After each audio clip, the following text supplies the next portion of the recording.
mire, este sábado 29 de abril se cumplen 100 días de que Donald Trump llegara a la presidencia de Estados Unidos y según algunos académicos, la falta de experiencia política ha marcado justamente estos poco más de 3 meses de administración al mando del empresario. Esto lo aseguraron catedráticos de la UNAM al analizar la gestión del republicano. Un reporte.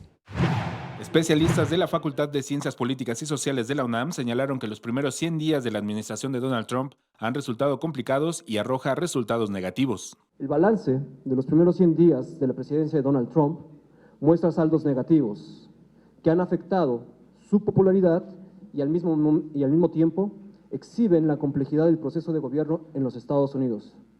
No solo es una muestra de la inexperiencia política y actitud errática de Trump, también es un ejemplo de la reacción de actores locales y nacionales que constituyen una oposición al triunfalismo que ha intentado mantener con acciones de fuerza y discursos tendientes al populismo conservador.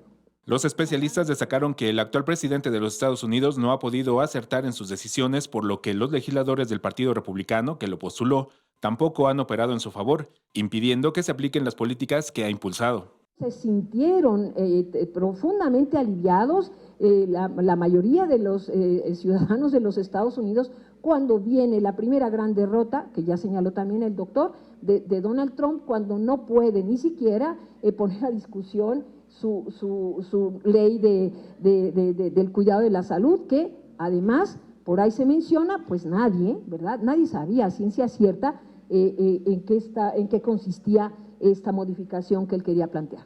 Los académicos de la UNAM coincidieron en que el presupuesto de la Unión Americana se concentrará en 3 importantes ejes, que son el de seguridad, defensa y recursos para los veteranos, quitando recursos para programas sociales. Con imágenes de Javier Martínez, Alberto Álvarez Santana, 21 Noticias.